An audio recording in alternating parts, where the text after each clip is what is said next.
नमस्ते साथियों, स्वागत है आप सभी का। आज हम भारतीय संविधान के कुछ महत्वपूर्ण प्रश्नों पर चर्चा करेंगे। तो आइए स्टार्ट करते हैं। यदि पहले प्रश्न की हम बात करें तो भारतीय संविधान की प्रस्तावना में, प्रियम्बल में अब तक कितनी बार संशोधन किया गया है? तो आपको ध्यान रखना है, भारतीय संविधान की प्रस्तावना में अब तक सिर्फ एक बार संशोधन किया गया है और यह संशोधन था 42वां संविधान संशोधन 1976। और इस संविधान संशोधन के माध्यम से भारतीय संविधान की प्रस्तावना में समाजवादी, पंथ निरपेक्षता और अखंडता, ये तीन शब्द जोड़े गए थे। इसे मिनी कॉन्स्टिट्यूशन या लघु संविधान भी कहा जाता है, क्योंकि इसी संविधान संशोधन के माध्यम से एक नया भाग 4 क या 4 ए भी जोड़ा गया था, जो कि मौलिक कर्तव्यों, फंडामेंटल ड्यूटीज से संबंधित था। और यह जो संशोधन है इंदिरा गांधी की सरकार के समय लाया गया था। चलते हैं अगले प्रश्न की ओर। अगले प्रश्न की यदि हम बात करें तो भारतीय संविधान के किस भाग में मौलिक अधिकारों, फंडामेंटल राइट्स का वर्णन किया गया है? तो भारतीय संविधान के भाग 3 में मौलिक अधिकारों का वर्णन किया गया है। और इस भाग 3 में जो आर्टिकल्स है वह 12 से लगाकर 35 तक शामिल है। वही जो अन्य ऑप्शन है यदि हम बात करें तो भाग 2 नागरिकता से संबंधित है, भाग 4 नीति निदेशक तत्वों से संबंधित है और भाग 4 ए मूल कर्तव्यों से संबंधित है। चलते हैं अगले प्रश्न की ओर। 44वें संविधान संशोधन 1978 द्वारा किस मौलिक अधिकार को हटाकर एक विधिक अधिकार, लीगल राइट बना दिया गया? तो आपको ध्यान रखना है, जो संपत्ति का अधिकार था इसे विधिक अधिकार में शामिल किया गया, मौलिक अधिकार से हटाकर 44वें संविधान संशोधन 1978 द्वारा। और एक आर्टिकल 300 ए के तहत इसे शामिल किया गया। बात करें अगले प्रश्न की, तो अगला प्रश्न है राज्य के नीति निदेशक तत्व, directive principles of state policy भारतीय संविधान में किस देश के संविधान से प्रेरित होकर शामिल किए गए? तो आपको ध्यान रखना है, आयरलैंड के संविधान से प्रेरित है राज्य के नीति निदेशक तत्व, जो कि न्यायालय द्वारा प्रवर्तनीय नहीं है परंतु शासन के लिए मूलभूत माने जाते हैं। वही यदि अन्य ऑप्शन पर भी हम चर्चा करें तो जो मूल अधिकार है, फंडामेंटल राइट्स, वे अमेरिका के संविधान से प्रेरित है।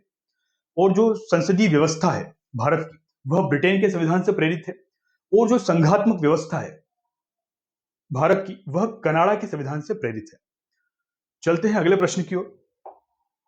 मौलिक कर्तव्य, फंडामेंटल ड्यूटीज भारतीय संविधान में किस संशोधन द्वारा जोड़े गए थे? तो अभी हमने पहले प्रश्न में चर्चा करी थी, जो 42वां संविधान संशोधन है 1976, जिसके तहत हमने 3 शब्दों को भारतीय संविधान की प्रस्तावना में जोड़ा था। उसी संविधान संशोधन के तहत मौलिक कर्तव्यों को भी जोड़ा गया था और एक नया भाग 4 ए इसमें जोड़ा गया था भारतीय संविधान में। और इस भाग 4 ए के तहत एक आर्टिकल था 51 ए, 51 ए या 51 क के माध्यम से इस संविधान संशोधन के माध्यम से 10 मूल कर्तव्य जोड़े गए थे।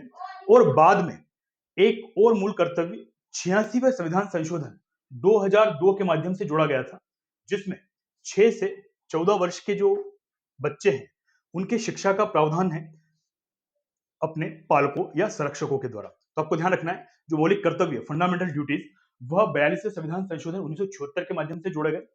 और इसके माध्यम से भाग 4 ए में मौलिक कर्तव्यों को शामिल किया गया है। और जो आर्टिकल है संबंधित, वह है आर्टिकल 51 ए। और इस 51 ए में वर्तमान में कुल 11 मूल कर्तव्य यानी कि फंडामेंटल ड्यूटीज दी गई है। और ये जो मौलिक कर्तव्य है वह पूर्व सोवियत संघ रूस के संविधान से प्रेरित है। चलते हैं अगले प्रश्न की ओर। वर्तमान में भारतीय संविधान के अनुच्छेद 51 ए के अंतर्गत मौलिक कर्तव्यों की कुल संख्या कितनी है? अभी हमने ऊपर चर्चा करी, तो वर्तमान की यदि बात करें तो टोटल 11 मूल कर्तव्य हैं वर्तमान में। और जब जिस संविधान संशोधन के माध्यम से मूल कर्तव्यों को जोड़ा गया था उस समय उनकी संख्या 10 थी, वर्तमान में 11 है। और 11वां मूल कर्तव्य वही 86वां संविधान संशोधन 2002 के माध्यम से जो हमने जोड़ा, 11वां मूल कर्तव्य कि 6 से 14 वर्ष के बच्चों को शिक्षा का प्रावधान उनके पालकों या संरक्षकों द्वारा दिया जाना चाहिए। चलते हैं अगले प्रश्न की ओर। राष्ट्रपति के निर्वाचन हेतु निर्वाचक मंडल, इलेक्टोरल कॉलेज में निम्नलिखित में से कौन शामिल नहीं होता है? तो आपको ध्यान रख देना है, जो राष्ट्रपति का निर्वाचन हेतु जो निर्वाचक मंडल है, उसमें राज्यसभा में जो मनोनीत सदस्य हैं, वे भाग नहीं लेते हैं। बाकी लोकसभा के निर्वाचित सदस्य, राज्यसभा के निर्वाचित सदस्य, राज्य विधानसभाओं के निर्वाचित सदस्य और इसमें दिल्ली और पौंडीचेरी विधानसभाओं के निर्वाचित सदस्य भी शामिल हैं। वहीं जो मनोनीत सदस्य हैं, चाहे वे लोकसभा के हो, राज्यसभा के हो या विधानसभा के हो, वे भाग नहीं लेते हैं और विधान परिषद के सदस्य भी इसमें भाग नहीं लेते। चलते हैं अगले प्रश्न की ओर। भारत के राष्ट्रपति पद हेतु उम्मीदवार की न्यूनतम आयु कितनी निर्धारित की गई है?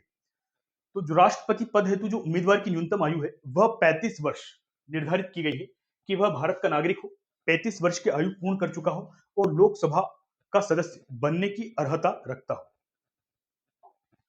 अगला प्रश्न है, भारत का उपराष्ट्रपति पदेन एक्स ऑफिशियो किस सदन का सभापति होता है? तो आपको ध्यान रखना है, जो भारत का उपराष्ट्रपति है, राज्यसभा का पदेन सभापति होता है। अगले प्रश्न की यदि हम चर्चा करें, तो भारत के प्रधानमंत्री की नियुक्ति संविधान के किस अनुच्छेद के तहत राष्ट्रपति द्वारा की जाती है?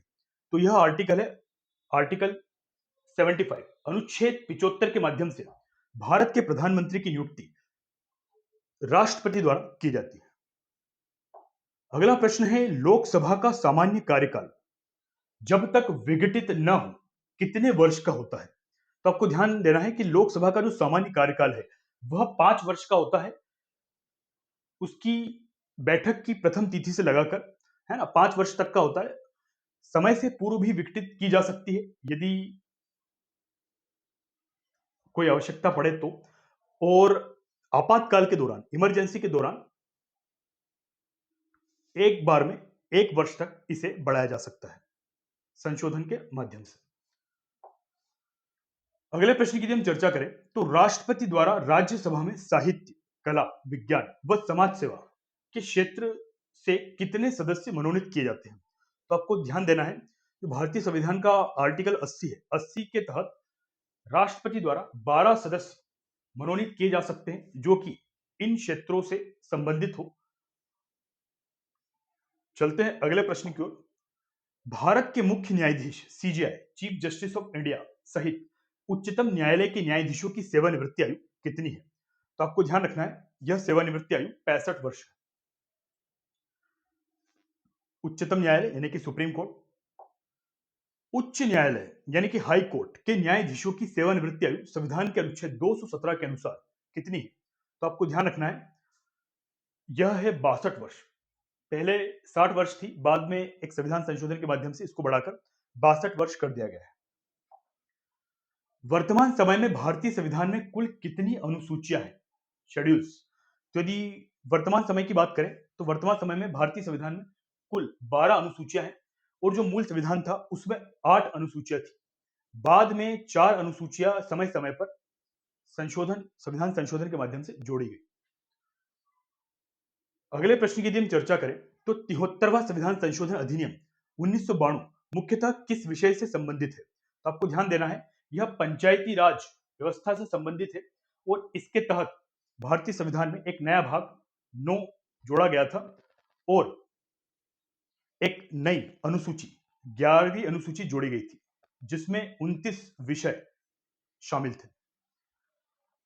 अगले प्रश्न की यदि हम बात करें, तो 74वां संविधान संशोधन अधिनियम 1992 द्वारा संविधान में कौन सा नया भाग व अनुसूची जोड़ी गई थी? तो आपको ध्यान रखना है, भाग 9A जोड़ा गया और 12वीं अनुसूची जोड़ी गई, जो कि नगर पालिकाओं से संबंधित है और इसमें 18 विषय शामिल है।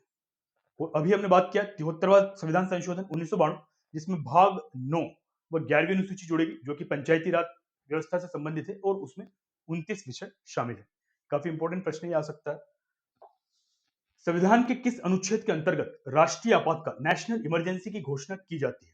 देखिए, जो आर्टिकल 352 है, जो अनुच्छेद 352 है, इसके तहत राष्ट्रपति आपातकाल की घोषणा कर सकता है, नेशनल इमरजेंसी। कब? जब युद्ध, बाह्य आक्रमण और सशस्त्र विद्रोह की संभावना हो, तब।